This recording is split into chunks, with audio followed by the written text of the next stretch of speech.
episode of Reason Tutorials with DrumAddick. I'm going to show you how to sound design a kick using Thor in Reason 10. As you see, I already have a Thor patch created. Make sure your patch is initialized. Open up your programmer. First thing that I'll do is change my octave in the analog oscillator. In the top left, from 4 to 3. You can use either a triangle wave or a sine wave. I'll use a triangle wave for this one. As a matter of fact, let's see what it sounds like first. So that's the initial sound. Change the octave to a 3. Triangle wave. So I already have a little bassy low end sound. So I'll go to the low pass ladder filter and I'll drop the frequency down to about 90, about 91.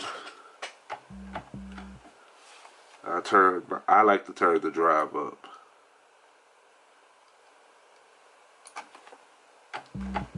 Keep in mind that no matter what, everything is still going to depend on your liking. Right?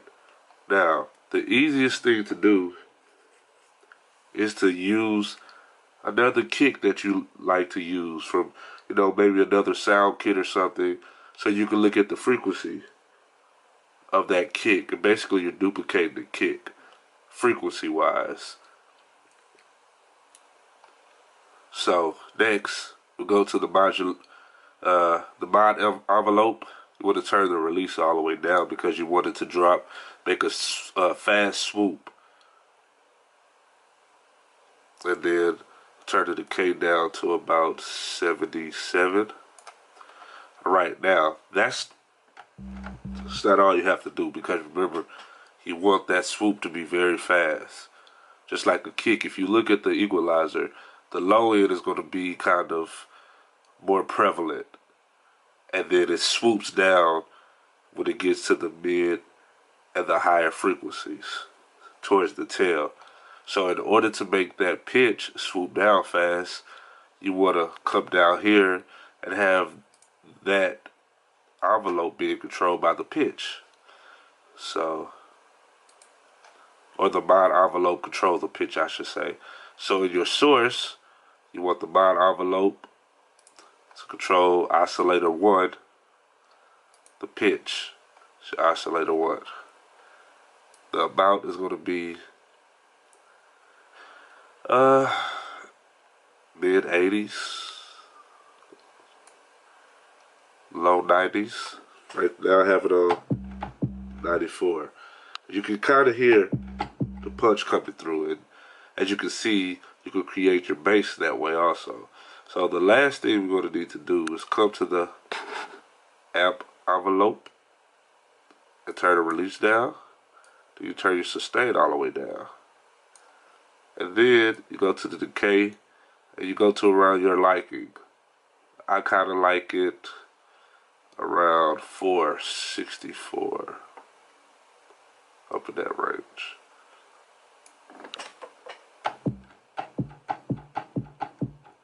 Now, that would not be the only thing I do. So, but that has the characteristics of what I would like. So I would try to give a little bit more.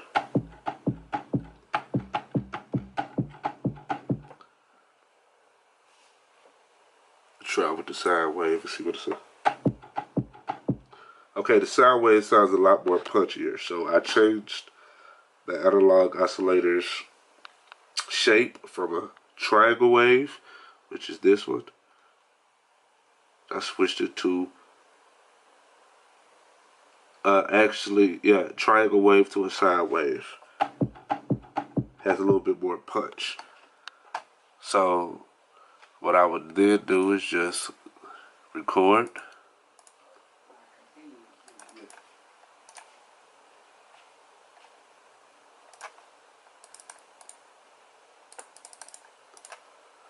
You can draw it in or you can record. I'm going to record. So,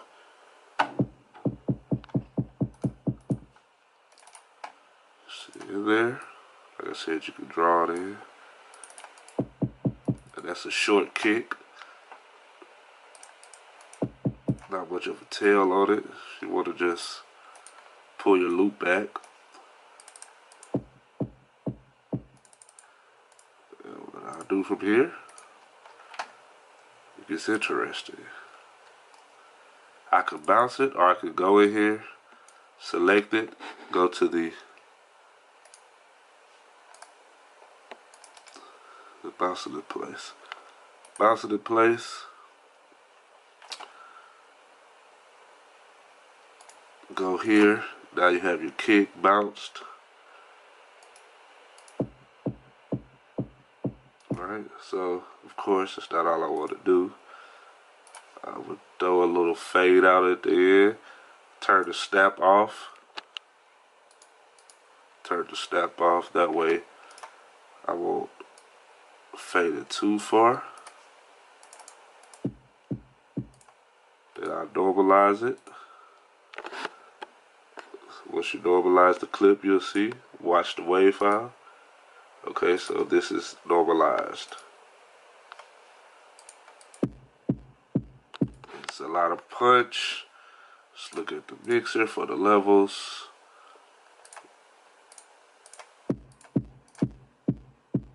Hitting at a good level. It's a good kick. Then we can go a little deeper. Double click the wave. You can go up to pitch edit. Come down to the editor. Click on a file, on a wave file. You can change your notes. You can drop them down. And as you drop them, then you can mess with the format, which is basically transposing.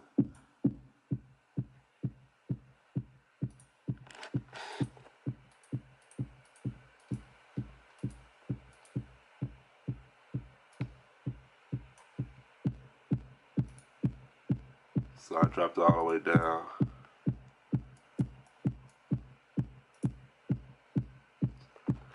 So once again, I dropped the format down to a -12, and I dropped the note down to a C sharp.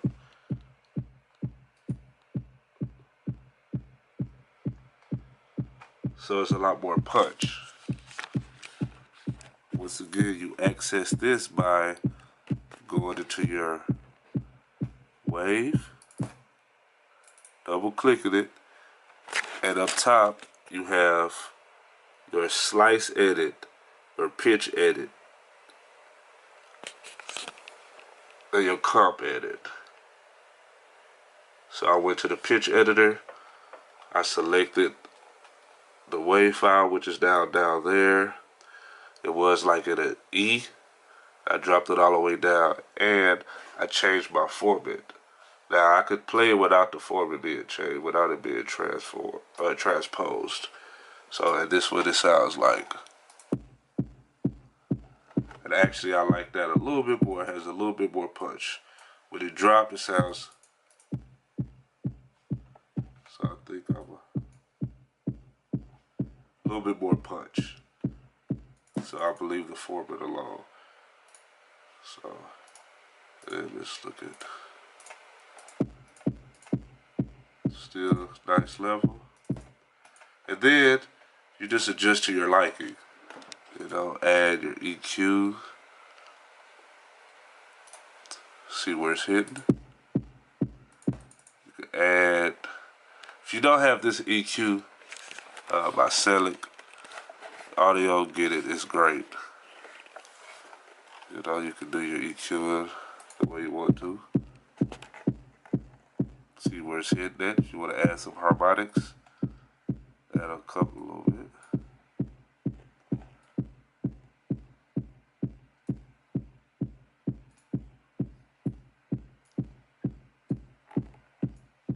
at this point, like I said, it's just to your liking. It's strictly up to your liking at this point. The bases are covered.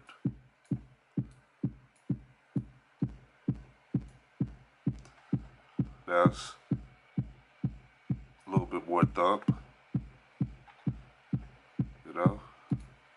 Add that special sauce. The sausage fattener. Pause. There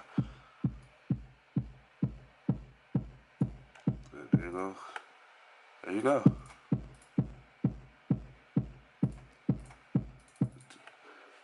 Alright. That's how you create a Thor. One of the ways you create a Thor, because there's another way you can create a Thor. I mean, create a kick in Thor. That's just one of the ways, because you can actually change this to an FM pair and do it that way. And I'll give you a sneak peek on creating a hi-hat. This is a sneak peek, and we'll cover that next tutorial. So, start off with a little noise and filtering. That's what will help with creating a hat. So I changed analog oscillator to noise, and you change the low pass ladder filter to a state variable.